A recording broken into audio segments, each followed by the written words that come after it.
5 p.m., April 29th, back down south. First podcast. We've been trying to do this podcast for a while. We have done one or two, I believe. The audio wasn't the best. We tried to bring this closer to duck season for you guys, hunting season. Fortunately, it's almost summer. But this is it. First podcast. Bear with us. Sound and cars go by. We're at the warehouse, kind of by a highway.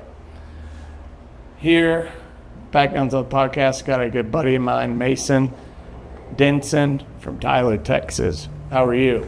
Doing well. Just trying to get ready for this heat and all this rain we're getting, and missing killing stuff when it's cold. Yeah, you ain't lying. It was humid as can get out past few days. Today's not terrible, but We got more rain coming. oh really? Yeah. Wednesday, Thursday, Friday, Saturday. Yeah, the river's already out of its banks everywhere. This rain needed to be in like 1st of November, and Yeah. it ain't. We're not that lucky. No, never. 2020, 2021 we were, and that's our benchmark year. Yeah. No, it is. That's what we chase every season, is that season. I think every year we're hoping for those. Yes, years. or half of that would be nice. And like I said, this is a podcast. Eventually going to get more equipment stuff, but the idea is really just not necessarily just hunting, but that's the goal. You know, closer to hunting season. In general, we want to get you guys, customers, support people on as guests. We want to get you guys involved. We love meeting people, especially customers and friends of friends. So that will happen as we get this dialed in and rolling. But today, I'm just going to give you kind of lowdown on who we are and why we're here, I guess. But yeah, back down south, about 11 years old. And yeah, we started I love duck hunting. Got to a spot and hated my day job. So that's how back down south's kind of here. I'll give you the story here in a bit. Mason, if it wasn't for back down south, I would have never met Mason. Duck hunting in general. Duck hunting in general worked out, I guess. But the plan is to talk about all kinds of stuff. We'd love to get you guys customer-wise involved any way we can. Maybe get some questions to answer. Yeah. So, being summer, most people are, working, golfing, fishing, turkey hunting. What else is on this time of year? Kids softball, Parents baseball field, yard work. It's not too exciting this time of year. It's depressing. I think not just us, but anybody else that's A hunter. decent, duck hunter that waits for every year to come around. And sees the weather that we should have got before season, and now it's after season, and we're getting the water and everything else that we should have got early season. Yeah, that's a hard one to swallow. My land is flooded. I mean, it's been flooded. I don't know. I'm just hoping for the best on the trees, because the oak trees out there have been underwater since I flooded it duck season. I pulled the plug. The water came out for maybe a week. And ever since, it's just been raining its ass off. So I hope to God the trees don't die. There's really nothing I can do. So, yeah. The goal later in summer, kind of keep us excited, is do work at the lands, the leases, trimming the trails, all that jazz, maybe planting some stuff. But other than that, like right now, what gets you excited is kind of what? Like, what do you look forward to? Like duck season, not just us, but people out there. Everyone looks forward to like opening duck season, then scout, find the birds, your buddies, everyone's excited. You're trying to make a plan. Hey, where are we going to hunt? All right, he found these. It's always the what ifs and the where and the like I said, we chased that 2021 season where every hole we looked at had ducks in it. Right. And there's a lot more pressure now, but still, we should see some numbers. And we saw some good numbers late in the season when it started getting that cold push. Mm-hmm. And we saw them in the air, but we couldn't find them deadgum things sitting on the water. I mean, you see, it's weird getting excited about seeing 25, 30 in a hole when usually it's like 200 in a hole. And you're like, okay, well, we know that that's a good hole because there's 200 in it. And then we hunt it, and 2 days later you go back and there's 200 more in there. And now we're not seeing that. And it's kind of depressing because... In the last, 2 years, you feel like? Three. Easily. I mean, after the 2021 season, the numbers, the weather hadn't been there, the water hadn't been there. If it has, it's late. They haven't been getting the cold up north as early as they need to be, so we're getting late pushes. You're seeing the numbers jump up in February when killing's over. Yeah. No, I agree. Last year was a good year, though, towards the middle and the end. Middle end. It's hunting. Like Mark always says, they're here one day, gone the next. It's duck hunting, not killing. So makes it a challenge, which is good and bad. Fortunately for your weekend warriors, it's bad because when the weather and water's like that, they only can go on this time. So you should hope for the best, But then during the week, you got to find the X because there's not that pressure of everybody being out there. So they don't like what they're seeing on your hole. They'll just go, 200 yards down the way and sit down. Yeah. So it's kind of like a double-edged sword. You got more people, but it's more pressure. So the birds are up looking. So when it's just, you out there, you better be on the money. That's for sure. And do you hunt it the next day when you found them? Or, it's like, used to, I feel like years, not even that long.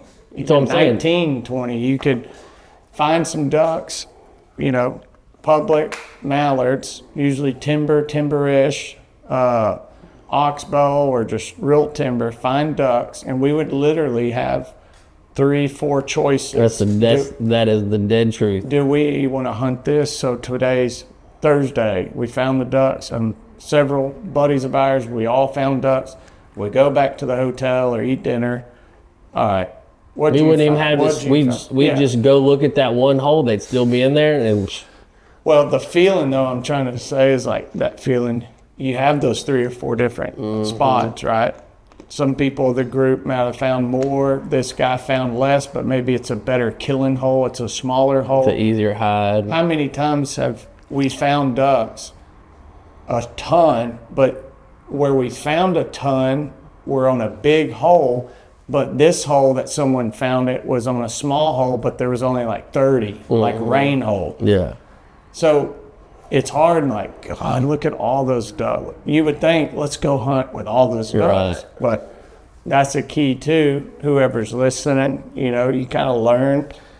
Some of it's common sense, some of it's experience. It's like you find all these ducks, thousands, right, on big water or big lake, whatever. You think, I could go sit here or on the edge. And yes, you can kill them, but your chances of finding them on a small half-acre little pond or slough, whatever comes in there, done's dead. So that's kind of why we like hunting the trees. We like hunting smaller holes. We'd rather shoot 10 than 25 fighting them on a lake. But sometimes you got to go where we have to go, where the water's. What I noticed a lot this season, and maybe I didn't pay attention last season, but holes that had birds on it, when we looked at it and we went and hunted it the next day, and a third of the birds came back, maybe. So it was like we see a hole 50, 60, 75 in there, and we come back to hunt it, and you get the hole worked by 25, 30. Right. Not big groups, 3s and 4s, which is what you want, but they're not they're not doing what you want them to do. And it's like, where was the 75 that was in here at 11 o'clock yesterday? Yeah. Oh, I know. That was super frustrating, because that happened too many times. several times. And that's what's sad, is that we were excited about a hole with 75 in it, which, I mean, anybody should be, but the 2021 season, we were finding holes with hundreds in them, and multiple holes on the same day with hundreds in them. And that's when you're talking about, well, which one are we going to hunt? And then, all right, and then we hunt that one, murder them, and then go look at the other hole, and they're still in there. So You don't see that anymore. I wish we would have kept a log. I know a lot of people do. No, we should. Could you imagine since we've all been hunting together, okay, or even a year or two after? Let's just say 2020, right? Because start there. We do a log, just starting the split, not even first season, just a split to end. Okay, you took a log Tuesday, December 28th. Okay, it was sunny, 32 degrees low. It was around 65, whatever. So you did a log every time you hunted each year. Okay, now you could look back at season now, or December 20. You look back, not only taking a log where we're hunting, we probably should, but taking a log in North Dakota, South Dakota, what the temperature is in the day. And then if it's same day, North Dakota right now is a blizzard, where it's December 28th, same day as 21. But there's no ducks here in the weather. What causes them to push? You know what I'm saying? So I'm sure there's an app, something out there. Google's got to be able to look up the weather of the day. Right. You got to, but I don't know how far back, but you got to be able to look up what was the weather like North Dakota on blah day. You should be able to find that. I'll look into that. But my deal is the numbers that we've harvested, because that season, if we look at the weather in that season, 2021, just like November, December, January, in all those states, and then compared it to the other ones, we didn't have to look at the day. You can look at the week as far as the number of birds that we were killing. Back then we were really only probably Thursday through Sunday, Friday through Sunday, and we were still, every weekend that we hunted in 2021, just call it 3 hunts, we were killing 60 plus mallards every weekend. Yeah.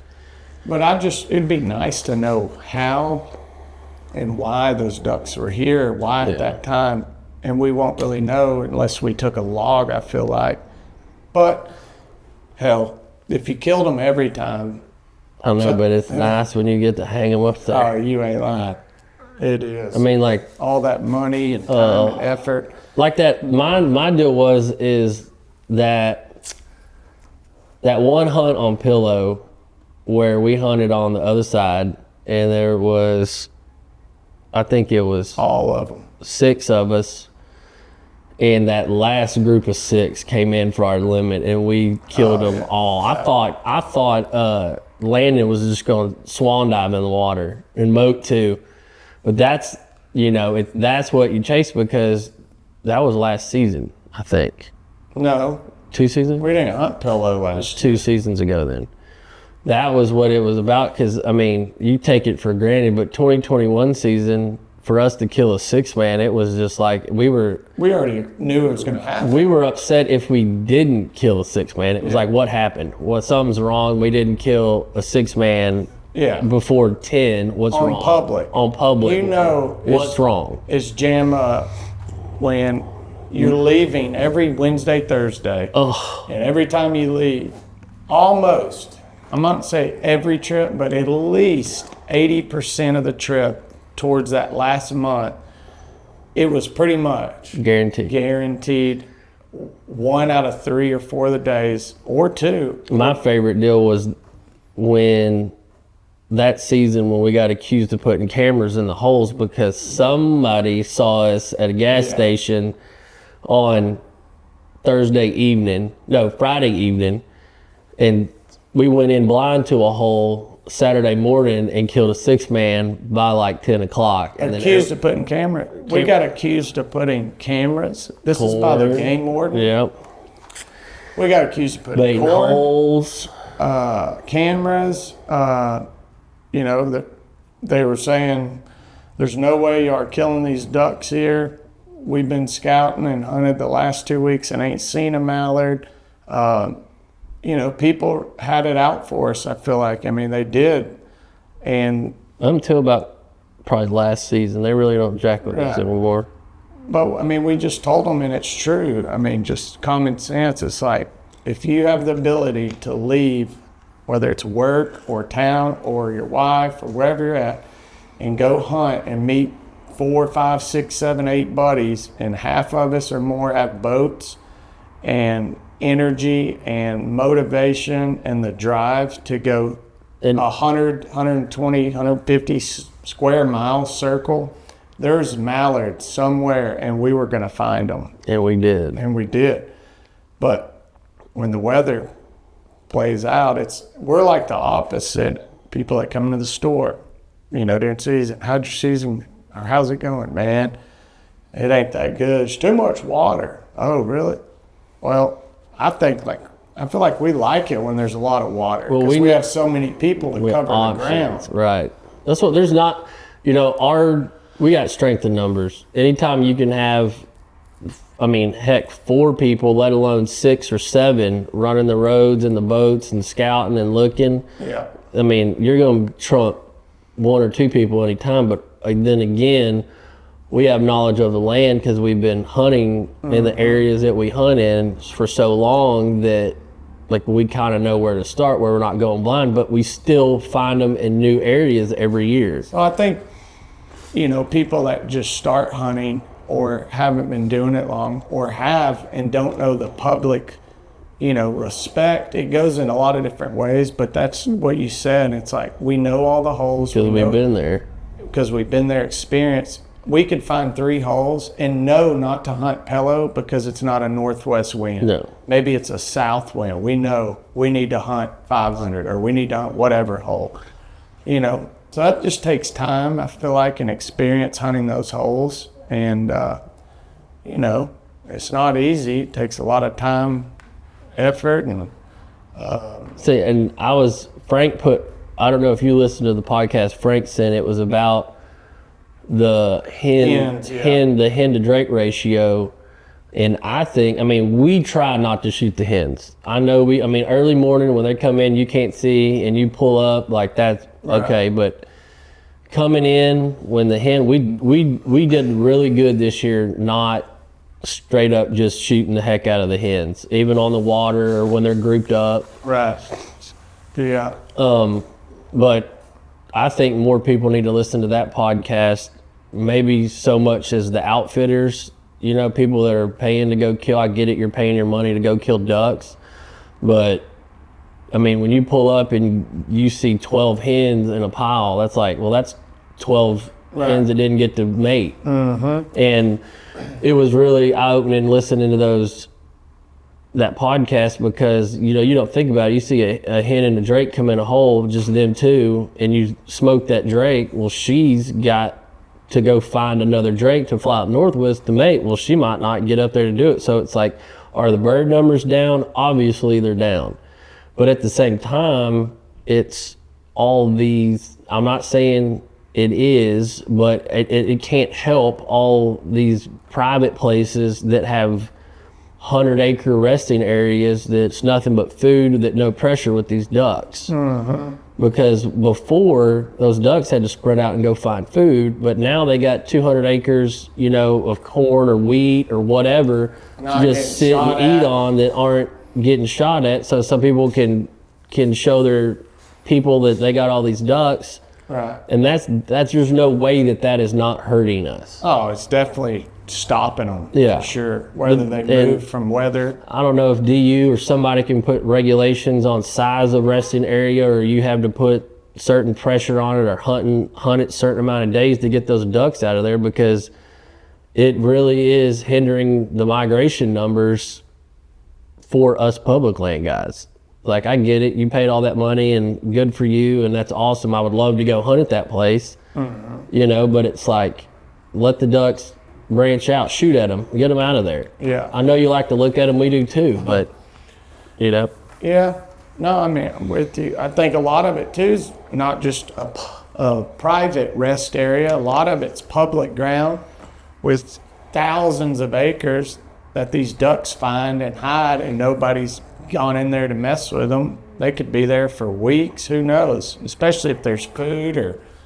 But yeah, the rest areas I think are good and it's bad. It's The double-edged sword. yeah. But it's like, and then there's all the WMAs around, I mean, not necessarily Arkansas because they take care of all their stuff, but I mean, Texas has got a lot of WMAs that, you know, they get money from the state, but they don't do anything with them that they could, you know, bring back to life. And It's like here in Lindo. yeah, that one that's down there. 5,000, 6,000 acres of timber, bottomland. It's deer hunting. I mean, they don't even do nothing for deer. They do draws, little deer hunting. If they levied that up, they made a rest deal for the woods on Ford Road over there. Yeah. Built levees for rest. They come into that timber like Arkansas style. Dude, they could charge extra license fees, extra whatever. It'd bring tax dollars. But I guess who's ever in charge doesn't think of it like that, or I don't know what they do actually. Well, because I mean, you talk to Godwin, and Godwin, as well as some of these other older duck hunters that remember when like Lake Palestine, Lake Fork, all the ones around here used to just be retarded with ducks, and now it's like they barely make it down here. So there's a lot of different things. Podcasts, I believe, probably talked about what I'm about to say on that subject. There's no more ducks at these lakes and this, and it's like the question's why, and that's a huge deal to go into. But is it the global warming, or is it because there's less hunters supposedly on ticket sales in the last 4 to 5 years, I believe? Which I don't believe. Or is it when Godwin hunted was the good old days, your jerk rig, and that's kind of it? There might have been one little kind of spinner, but now you got robo ducks, you got mojos, you got flicker flockers, you got everything you could think Automatic jerk Automatic rig. jerk. Like, to me, that's my opinion. Not talking shit about anything, just totally my opinion. Duck hunting is your buddies, your dog, with a duck call, some decoys, and a jerk rig. Yeah. That's it.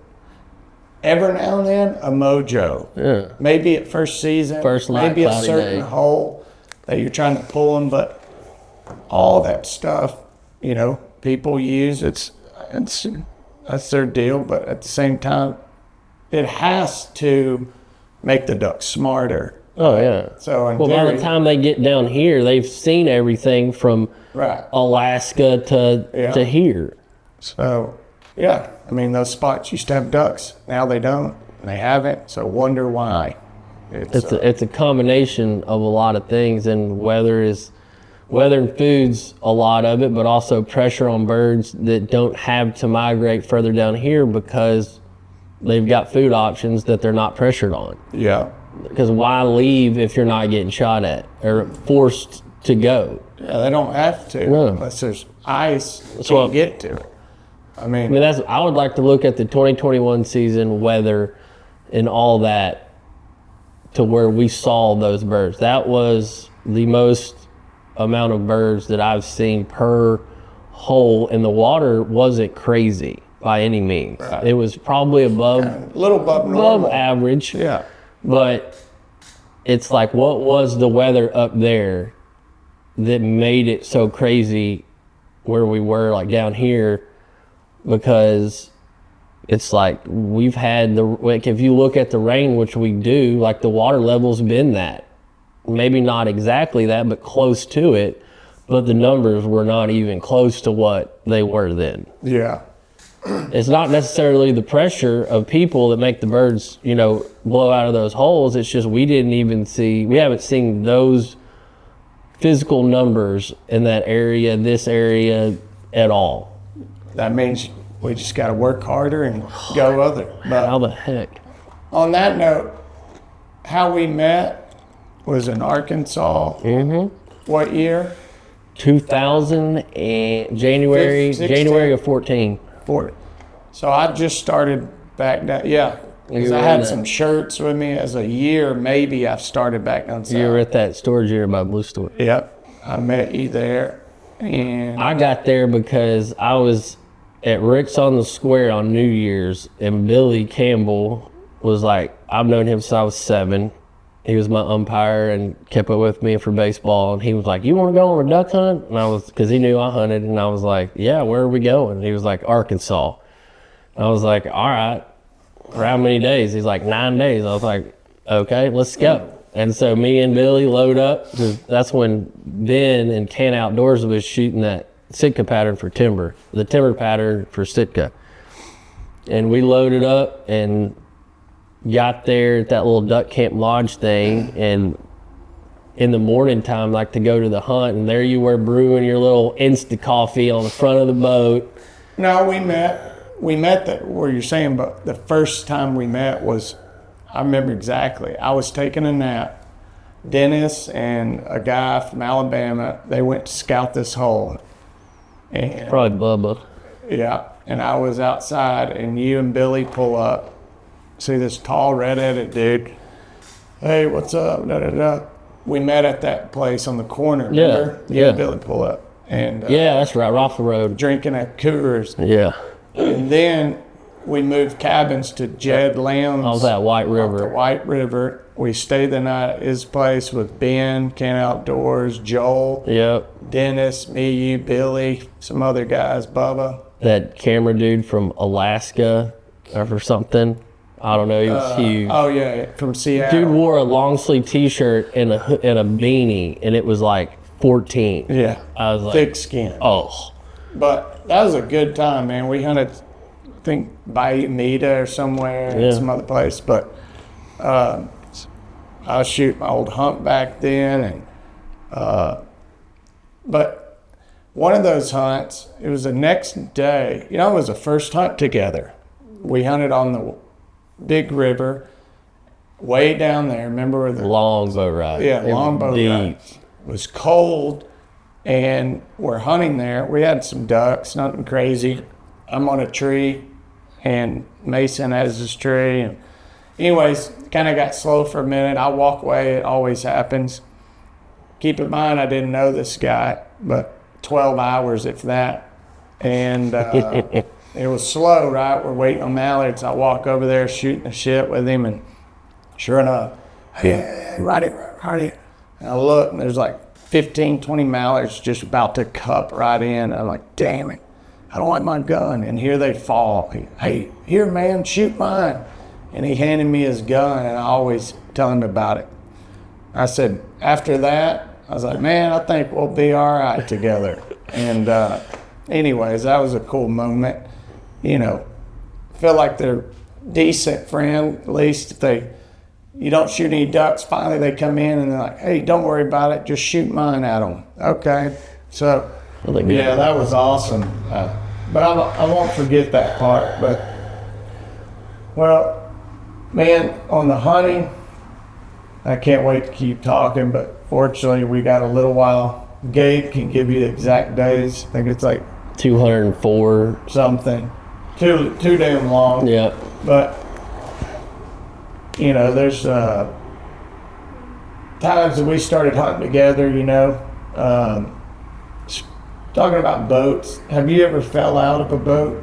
I mean, you've thrown me out of your boat twice. Really? Yeah. I know one time we hit that stump. Yeah. And then the other time on the skinny water, and it was a stick about that big around, and I saw it in slow motion, and I was like, there's no way it'll break, and it did not. And thankfully the water was about knee deep, but I landed on my feet, surprisingly. Yeah, that's That was about it though. But like I've told countless people, if I would, you and Mo and Caleb are probably the 3 best people boat wise to ride with. It might not look like you got it in control, but you do. The hunts, we've been on quite a bit before the group was formed of who hunts, the public, group. I feel like we really started killing deeper birds the more people, and it makes sense, 2 guys in one boat can only cover so much ground. And then we started, and we were covering ground. Yeah, and we started easing up further and further north. I feel like it helped, but that's with anything. You cover, like you said, 200, 150 miles in a circle, in a noon to sunset time. Right. You're gonna find something. Oh yeah. That's our thankful that and the knowledge of the land. When you know where you're going and where they should be, it gives you a point to start looking rather than just shooting from the hip. And we've had to shoot from the hip moments too, because we couldn't find any birds because there's no water, and that's even more scary. That's gonna happen. Yeah, that's public land hunting. Yeah, it is. And not to mention now, everybody is out there trying to do it too, which is good for y'all, but it's just, it puts more stress on us when in the past it's been just, not so much a vacation at all, but it was easier to find them. Because now it's like, we found these, we got to attack these 25 we found in a hole, and we used to just turn our nose up to 25. Yeah, it's definitely gotten crowded. More crowded, man. And you go to a spot, there's no one here. And then next thing you know, there's tons of people, and it's like, man. But I don't know. It's only here so long and gone. Just try to have fun while we can, and time after time. That's why I enjoy the scouting. Like we've talked, it's like the only difference is you're not pulling the trigger, which I know that's the fun part, but it's still trying to figure out where they are, why, and that feeling. It's almost that chase. Goes back what I was saying earlier. It's like, do you have that chase during off season, and like, what are people like? This guy might have the chase for fishing, like Gabe. I'm not a big fisherman. I don't like to fish. I like to catch. Right. I have one spot I go to. It's my buddy Coz's parents' private. It's like 16-acre lake, pond, whatever you want to call that, and it's awesome. And that's where I go to fish, because I know I'm not going to get up at 5 and go get on the big water and do it. No, I'm going to go out there at 7:30 and get in the boat. No, go get in the boat with Cos and Eric or whoever's there and go catch 30 bass. Yeah. That's kind of my chase on bass fishing. And I do golf. You can't golf now because it's so wet, but we take a golf trip with Dad and the 2 brother-in-laws every summer, and we're going back to Colorado this year and play there. Same here. Yeah. I'm not going to golf though. You gonna go race? Racetrack, Pikes Peak. Yeah, I've seen that. $50,000. Payout? First place, yeah. It's one of the only races that you get paid, fortunately. So yeah, July 5th or 7th, I believe. Pikes Peak Raceway. You better have that baby dialed. Yes. Next week, I'm going to Atlanta, Georgia, not Texas. Atlanta, Georgia. Too bad there ain't no money in it. Well, there's money to spend. Yeah. You don't make nothing, even if you get ahead at first. It's like duck hunting. Yeah. That's why I do it. I'm always like fast stuff, motocross, and I got into racing a few years ago. And but ever since I've known you, you always talked about your BMW that you had. Oh yeah. Yeah, And that's then what you set it off. Yeah. I bought that M5, Yep. and it was fast. I was like, where can I drive this thing? There was nowhere to drive And it. then here comes Here the comes Supra. Well, I got the Supra. I was like, Oh. why have a fast car if it ain't a sports car? And then I was like, I want to race this. Well, am I going to go on the toll and do more burnouts? You know, it's Well, like, that is fun though. so I had to research time trials this. It's a lot unless you know it, kind of like duck hunting. And now the circuits, different deals. It's just like duck hunting pretty much. And what I love about it, it's that chase each time or this weekend, you have something to look forward to. You know, you got to get the car ready, do the oil, da-da-da. The only shitty part is duck hunting and this racing is, I think, one of the most too expensive hobbies Yeah. to do, which sucks. So I'm looking for sponsors for tires and any other equipment on a vehicle. Diesel, brake pads, and tires. But yeah, so I don't know, just do it while I can. And it is racing towards duck season. Duck season is our absolute favorite. That's what we wait for. It's what the company started and surrounding with. Somebody asked me the other day, they were like, do you ever think that you'll get like tired of it? And I'm like, I'll never get tired of deer hunting, duck hunting. You know, we're not so big on teal season anymore because that's just, I don't enjoy teal hunting unless it is in like a private setting to where I know my dog's not going to get eaten by an alligator or bit by a snake. But it's the heat. Oh, for me. God. I can go shoot 2 teal. Yeah. I deal, it's like, if it's 65, 70. it's not duck season yet. No, it doesn't. I'm not mad at teal. Dove, I'm the same way. Around here, there's no dove. I'll go dove hunt a time or two, like on a trip like you guys do, where there's dove. But other than that, man, I just instantly, it don't matter alarm clock. The first cold snap we usually get, like October. My body clock's like 3 I'll o'clock. wake up at 3, 4 o'clock, ready, full of energy, like, What are we doing? what are we doing? So I'm like a vampire hermit when it's summer, man. I don't know how I'll do that racing because it is hot as can be. But Yeah. cold snap, instantly, it's time, it's hunting season. So, and that's the goal of this podcast. So closer to hunt season, we have events we can share, talk about, ask people what their goal, you know, are they prepping, are they working for this, are they doing this, you know. So I think it'd be super interesting, deer and hunting, taking the podcast on some of our trips, interviewing all the guys, you know, that kind of stuff. That'd be fun. But yeah, we got a little ways. So. We probably should have started this like 3 years ago, but Yeah, well, we've talked about it. So Yeah. you got to start sometime. But yeah, and being May though, it has flown by pretty dang quick. it really has.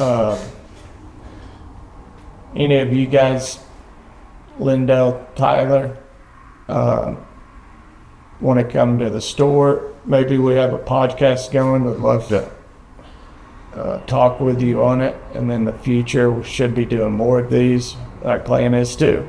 So we'll see. We got our YouTube stuff, hopefully about to start cracking again. I think we got 4 to 5 more long form YouTubes from hunting. Then we got some other stuff in the line.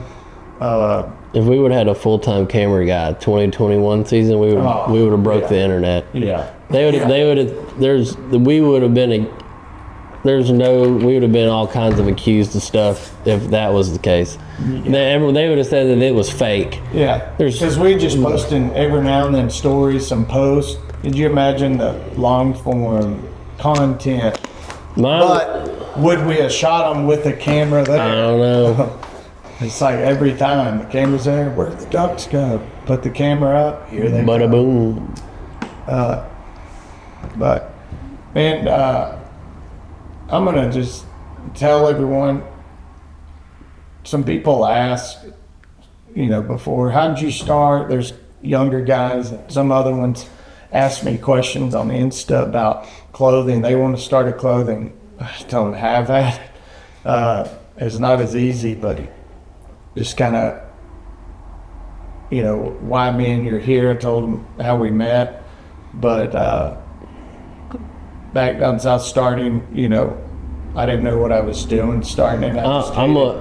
I remember when we would be hunting and you would be pumped about like 5 to 7 orders a day. I remember that. So I like everybody that that asked about you, it's the American dream though, because I remember when you were getting like 5, 7 orders a day or a weekend, Poor nephew. Yeah.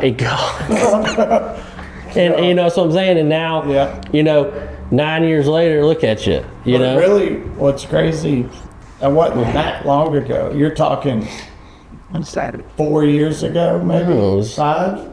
No, about 8 or 9 years. Oh, really? 16. No, the orders, because I didn't have a website really then. Well, that's what I'm saying is when you were at the warehouse by the blue store, okay. when we were hunting, that That's was right. like after I met you in Arkansas that next season. Okay. You were still in the warehouse Right. because after that duck season, we moved to the first store where Miranda Lambert's was. Yeah. So I remember when you were still working for UPS, you were kind of done with that after that season. That's right. That I met you. And you were getting it together, the store, the website, but you were like getting 5, 6, 7 orders a day. And it was like, heck yeah, now like you got to turn your phone off. I got you. Yeah. No, it's good to look back on those. Yeah. See, but, I just want people to know basically, everybody, because I was there for 9 years at UPS and I was depressed. I hated life. And it's like, man, right now is the best time to ever start something that you love and believe in. And it's, you're going to have people tell you, don't lose, like my dad, but they're old school, don't mess up that job. Don't lose that job. That's a good job. And it is, I guess. But with technology, social, you can get in front of so many people. It's like taking that risk. You might lose, but maybe not. And that's what pushed me. And if it wasn't for UPS hating the job so bad and so hard, I would have never started this. And I did this, loved our dogs, like most of you guys do, and hated my job and had a little outfitter and I wanted to do shirts and one thing led to another 11 years later. But it's, it's a struggle. You can leave when you want, I guess, but you got to work when you midnight, whenever. It's not, so it's not a 9 to 5, leave at 5, I'm done. It's, you might see me hunting all the time, but I promise you in some way or form I'm working. Your phone does ring a lot. Yeah, so a lot of it's emails, phones, Zooms, all that jazz, but a lot of it's not. You got to have good help too. Yep, which is hard to find. Very. So just trying to build a team, man. This business started not a business. It just kind of happened. 11 years later, we created it one. It's doing great. We could grow so much bigger. We're in a small town. We got a nice store here, warehouse, all that, but it's just hard to find the right people attached to scale the business. So if anybody's listening to this that knows apparel, fashion, e-commerce, marketing, and scale business and could take us to another level, I want to know and meet you and see the blueprints of the playbook is what I've been searching for years. And that's the key is the team and who the people are that surrounding it. So, but yeah, so it's great to do what we love and for me to do what I love, duck hunting and just outdoor lifestyle. What we do, what you guys see, it's not putting on a front, it's not doing that. This is what most of us, our buddies, it's kind of what we live for. Yeah, I might race. Maybe these people don't, but it's all just outdoors, killing time, racing towards duck season. I mean, we wait for the clock to tick, that's what it's about. But the podcast is just another way to share our story and share who we are and try to get you guys involved. And I'm sure there'll be different people each time we do it. And yeah, so, well, Keep watching our stuff and yeah. keep supporting us. And we got a code coming out that's going to be for everybody to use, and it'll be a discount code, and we're going to kind of use that as our duck season kitty for the team. Yeah. So be looking for that code. We'll have one. Oh yeah, I forgot about that. Yeah. Yeah, if it wasn't for people supporting us, we wouldn't be here. So that means the world's kind of like in music. You watch CMT Awards a week or two, and I watch Cody Johnson. You know, we've took Cody Johnson hunting. Good by dude. the way, but awesome guy. Took him on public. That's Oh, another I thought his bus driver was going to die. But watching these guys go up there and you watch these singers start, you know, and they're like, man, I never thought I'd get this. And it is, their fans download the music, whatever. Same with this. If it wasn't for awesome people supporting small business and looking at the whole picture, the story of it, the brand behind it, what we stand for, who we are, you know, it means a lot. So we appreciate you guys. One, listening to this podcast if you are listening to it, and two, you know, supporting. So, yeah, man, our plan is to try to do another podcast soon. Can't tell you guys when, but check our YouTube up, subscribe, notification deal so that tells you when our new stuff's coming out. And we got some summer stuff about to hit. And exciting news for this coming hunting season products. So stay with us. We'll catch y'all on the next one. Mason Denson. What's your Instagram? I think it's MaceMD. MASEMD. I think that's what it is. Check out Mason Denson on Insta and Back Down South Clothing. We appreciate you guys listening to our first and ever Back Down South Clothing podcast here in Lindell, Texas. Signing off of this bad boy. Appreciate y'all. And remember, it ain't how many you kill, it's How you kill 'em.